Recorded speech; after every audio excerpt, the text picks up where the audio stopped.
शुक्रिया अदा करने के लिए खड़ा हुआ हूँ आपकी मोहब्बतों का। वफाओं से नहीं आता हमें दामन चुरा लेना, तुम्हीं पर जान दे देंगे कभी तुम आजमा। मैं इस बात को इसलिए आपसे अर्ज कर रहा हूँ कि मेरे वालिद साहब का इस इलाके के साथ एक जज्बाती रिश्ता था और उस रिश्ते को कंटिन्यू रखना और उसको आगे चलाना ये हम सब की जिम्मेदारी और हमारे घर के लोगों की और हम सब की जिम्मेदारी है। मैं शुक्रगुजार हूँ आपकी मोहब्बतों का कि आप लोगों ने इस जलसे का इनेकाद किया और बुनियादी तौर पर ये जलसा वालिद साहब की याद में हो रहा था, लेकिन हम सब के लिए बहुत बड़ी बदकिस्मती है कि अहमद पटेल साहब जैसी अजीम शख्सियत उनको भी कोरोना हो गया और कोरोना से वो तकरीबन निकल गए थे, लेकिन आजकल एक और सिलसिला है और मैं समझता हूँ कि हम सब का ख्याल भी रखना चाहिए। कोविड फैक्टर आता है और वो अलग अलग ऑर्गन पे असर करता है। अहमद भाई के साथ भी कि कोविड हुआ और कोविड से वो निकल गए और फिर पोस्ट कोविड हो गया और जिंदगी और मौत से वो जूझते रहे। पूरे हिंदुस्तान में, पूरी दुनिया में दुआएं होती रही, लेकिन बदकिस्मती से वो हमारे बीच में नहीं मिले। और ये तकरीबन 3 दिन पहले की बात है जब अहमद भाई हमारे बीच में नहीं थे। तब गोगोई साहब को भी सेम प्रॉब्लम, उनको भी कोविड हुआ। उनका बेटा गौरव गोगोई तीसरी बार MP है, पार्लियामेंट के अंदर कांग्रेस पार्टी का डिप्टी लीडर है और हम उम्मीद करते हैं कि आने वाले वक्त में वो आसाम में बहुत बड़ा रोल प्ले करेंगे। गौरव गोगोई हमारे दोस्त हैं और तरुण गोगोई जी से भी मेरी बीच में बातचीत होती रहती है। उनको कोविड हो गया और कोविड के बाद उनको कोविड ठीक होकर पोस्ट कोविड हो गया, पूरा ऑर्गन फेल हो गया, वो भी इसी वजह से चले गए।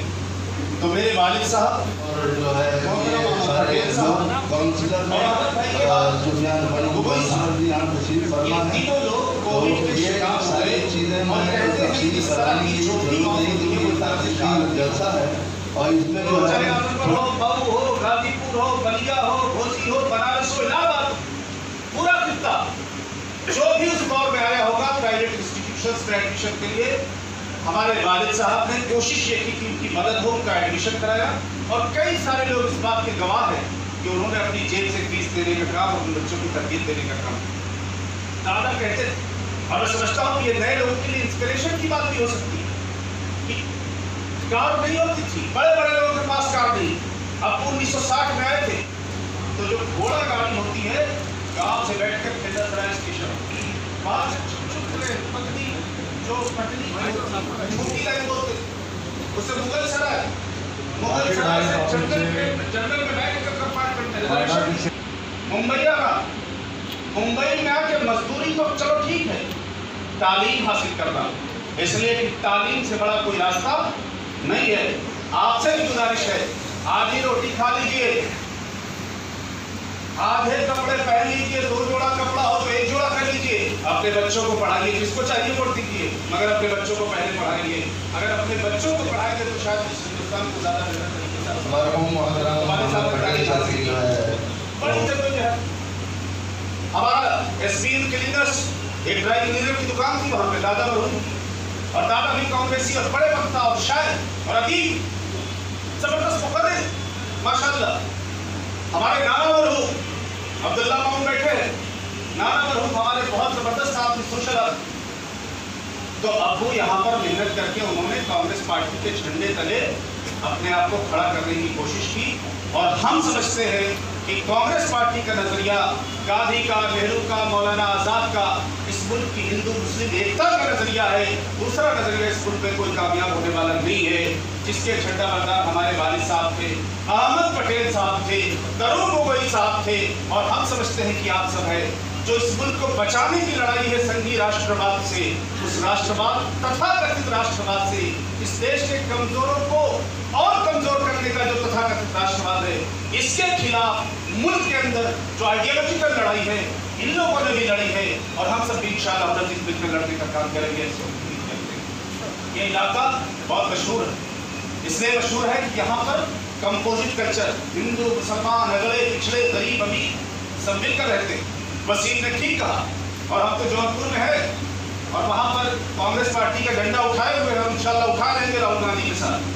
आपसे भी गुजारिश करना चाहते हैं कि इस इलाके में पूरी ताकत और शिद्दत से गांधीवादी उसूलों को मजबूत करने की जरूरत है। इंशाअल्लाह अजीज आने वाले वक्त में महाराष्ट्र पूरे मुल्क को पैगाम देगा और मोदी और अमित शाह के इस मूल विचार के खिलाफ और गांधीवादी उसूलों के साथ महाराष्ट्र खड़ा होगा। और हम लोग इस लड़ाई को जो अहमद भाई ने आखिरी वक्त तक लड़ी, जो तरुण गोगोई ने आखिरी वक्त तक लड़ी, जो प्रोफेसर जावेद खान ने आखिरी वक्त तक लड़ी, उस लड़ाई को लड़ने का काम करेंगे।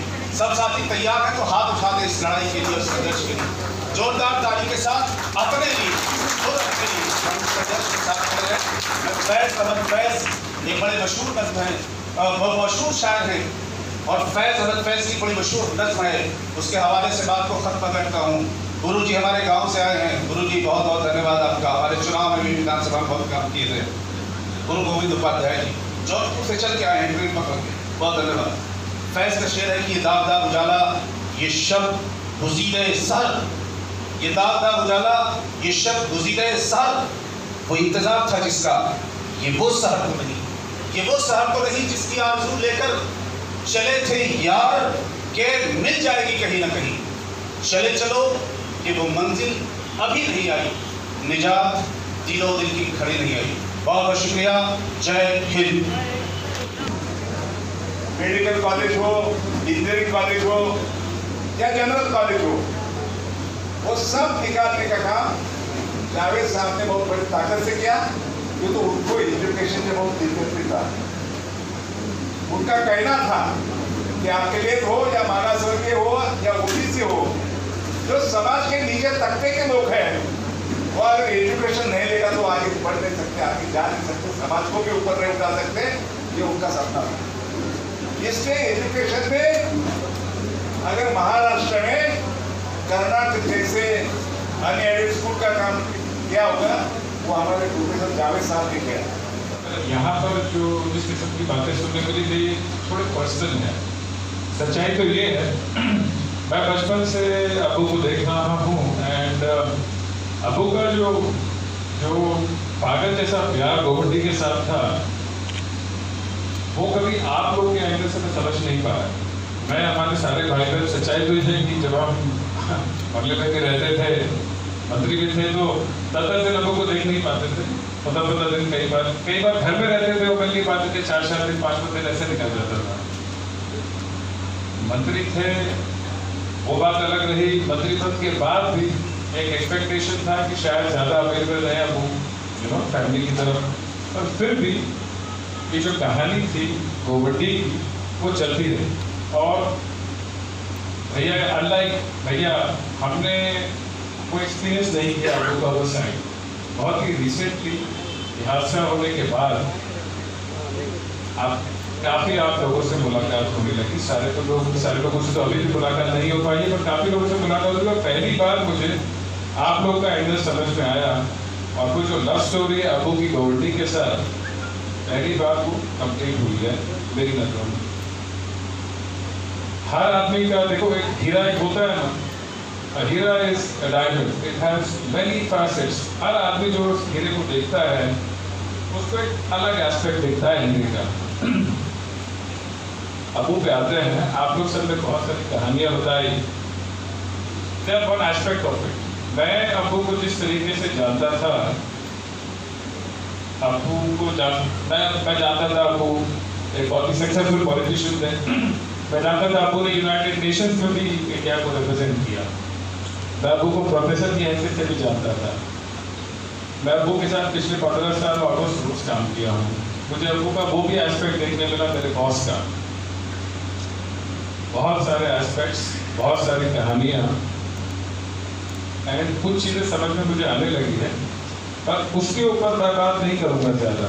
मैं ये कहूँगा कि अबू का प्यार आप लोग के साथ, आप लोग का जो रिस्पॉन्स अबू के लिए, आप लोग की कहानियाँ और मैं जानता हूँ मेरी कहानियाँ, ये सारी चीज़ों को अगर इकट्ठा करते हैं तो मुझे एक ही चीज़ दिखती है, द फ्यूचर, आगे वाले दिन। अबू ने जो आप लोग को सिखाया, जो मुझे सिखाया, उस पर अमल करना। अबू आज नहीं रहे और वो कहानी तो ख़त्म नहीं होती, हमारी कहानी ख़त्म नहीं हुई। अबू की सिखाई हुई बातों के ऊपर चलना, उनके सोचने का नज़रिया, हर आदमी इधर पे बात जानता है कि बहुत ही यूनिक, हर आदमी बोलता है कहता है आपके अबू की बात अलग थी। उनकी थिंकिंग उनका काम करने का तरीका, उनकी डिसेंसी, उनका फोकस पढ़ाई लिखाई पे, घर के बच्चों को पढ़ाई लिखाई कराना, घर के बड़े बुजुर्ग जो भी हैं, घर के यंग लोग काम करें, उस टाइप का एटीट्यूड ले करके आगे बढ़ना आप लोगों के साथ मेरी इच्छा है। एंड उस सिलसिले में मैं आपकी जो मदद कर सकता हूँ, आप मेरी जो मदद कर सके, अबू के जो ख्वाब है उसको पूरा करने में वो किया जाए और इंशाअल्लाह आगे की कहानी शुरू करेंगे हम लोग। उन्होंने अपने जौनपुर की सरजमी को भी नहीं छोड़ा और शिवाजी नगर की सरजमी को यहाँ के लोगों को याद करते हैं, ये सबसे बड़ी काबिलियत। और मैं नदीम जावेद साहब से और वसीम भाई से यही कहना चाहूँगा कि जो चिराग जावेद खान साहब ने ये एक प्रोग्राम होने के बाद प्रोग्राम जैसे खत्म होगा वही खाने का वो रोशनी जो रोशनी जावेद खान साहब ने दी है, उस रोशनी को हम आगे बढ़ाते चले। इस हम सब का दायित्व है जो जावेद खान साहब को मानते हैं और जो आज इस श्रद्धांजलि सभा पे आए। तो खान साहब को और श्री अहमद पटेल जी को और तरुण गोगोई साहब को मैं अपने परिवार की तरफ से और कांग्रेस परिवार की तरफ से श्रद्धांजलि देता हूँ। उनको ईश्वर अल्लाह अपने चरणों में स्थान दे और उनके परिवार को ऐसा आशीर्वाद मिले कि वो चिराग जो हैं वो कभी बुझे नहीं, वो जलते ही रहें, वो रोशनी देते ही रहें। धन्यवाद। जय। आगे के लोगों ने जो श्रद्धांजलि का कार्यक्रम रखा है और ऐसे शख्सियतों का तरुण गोगोई साहब 15 साल आतंकवादियों से एक राज्य को निकालने में था। उनके कामों को कोई शुमार नहीं कर सकता। अहमद पटेल साहब से और वक्ताओं ने कहा, जैसे कि संजय निरुपम जी ने खासतौर पे कहा, नदीम भाई भी जानते हैं, हमारी जब बात हो रही थी कि वो रीढ़ की हड्डी थी कांग्रेस और सही मानों में उनका कोई विकल्प नहीं। और आज जब कोई इंसान हम में से जुदा होता है तो जब हमको उनकी याद हमें आती है, काश जावेद खान साहब के बारे में मैं क्या कहूँ। आपके लिए आपके क्षेत्र में नुमाइंदगी किए, मेरी शक्ल पे नहीं जाइएगा, उम्र बहुत हो चुकी है और मैं इनके साथ जब ये इनकी रिहाइश दरहावी में थी, जब से मैं इनको जानता हूँ, किस तरह तिजारत किए, प्रोफेसर बने और उस तरह ज़िंदगी में आगे बढ़े और एक अपना मुकाम। यहाँ जो भी शख्स अपने गांव से आते हैं, जैसे मेरे वालिद साहब, आपके वालिद साहब आए और ये जो राज्य है इनको अपनाता है तो बड़े शिद्दत, मतलब इस मुश्किलों से अपना एक नाम, एक मकाम पैदा करते हैं। उनमें से एक जावेद खान साहब थे और आज आप लोगों ने उनकी याद में ये जो श्रद्धांजलि का कार्यक्रम रखा है। और इनके बारे में ये कहूँगा, जावेद खान साहब के बारे में कि इनके इंस्टीट्यूशन का संजय निरुपम जी ने कहा, पर मैं उसमें कहना चाहूँगा कि मुंबई शहर जो है आज अगर 1.25 करोड़ की आबादी है तो 60 से 70 लाख जो आबादी है वो झोपड़ियों में रहती है। और उनको जो समाधान का हाउसिंग मिनिस्टर का जो 14 फीट का हाइट जो हुआ था, मेरे जहाँ तक जानकारी है इनके कैरियर में हुआ था। पंडित जी मैं सही बोल रहा हूँ? मैं समझता हूँ अगर ये जो काम है मुंबई शहर में अल्लाह ने इनसे करवाया और अल्लाह ने इतना बड़ा काम करवाया कि रोज बुलडोजर आता था और लोगों की जिंदगी में जो होता था और वो इनसे अल्लाह ने करवाया। ये कैसी हकीकत है। मौत, जैसे भी अनीस भाई हमको कह रहे थे, ये आखिरी अशरा है हमारा। भाई ये तो अल्लाह जानता है, सही मानों में हमारी जायदाद तो कब्रिस्तानी है। मेरे अंदर कांग्रेस की अलग जगाने वाले, कांग्रेस की आग लगाने वाले अगर कोई व्यक्ति तो अहमद पटेल थे। उनका बड़ा आशीर्वाद रहा मुझ पर, बहुत मानते थे मुझे। मैं भी, अगर हम सब जब दिल्ली जाते थे तो हमारे जो जिन ठिकानों पे जाके मत्था टेकना सबसे जरूरी होता है हम लोगों के लिए, उससे एक अहमद भाई का ठिकाना था और जब भी दिल्ली होते थे अहमद भाई से जरूर मिलते थे। ऐसे अहमद पटेल मैंने बड़ा करीब से देखा उनको, बहुत रिलीजियस थे, लेकिन थोड़ा भी कट्टर नहीं। मैं बार बार कहता हूं कि रिलीजियस होना बहुत अच्छी बात है, लेकिन रिलीजियस होने के नाम पे जो फिरका परस्ती है या कट्टरपंथ है वो गलत है। अगर पूजा करो, नमाज पढ़ो तो अच्छे मन से, शुद्ध मन से, प्यार से, मोहब्बत से पढ़ो, सदाचार के साथ पढ़ो। ये अहमद भाई के अंदर एक तरीके से बहुत सारे किस्से। अगर अहमद पटेल एक ऐसा व्यक्तित्व है कि कांग्रेस पार्टी में है, इस दौर की इस पीढ़ी के जितने लोग हैं, अगर वो बोलना शुरू करें तो घंटों घंटे बोल सकते हैं। सबकी कहानी, सबके जीवन में कुछ ना कुछ अहमद पटेल का रोल है, चाहे बाबा भाई हो, अनिल सरबत हो, सबके जीवन में, नदीम भाई हैं, सबके जीवन में अहमद पटेल का एक बहुत बड़ा रोल था। ऐसे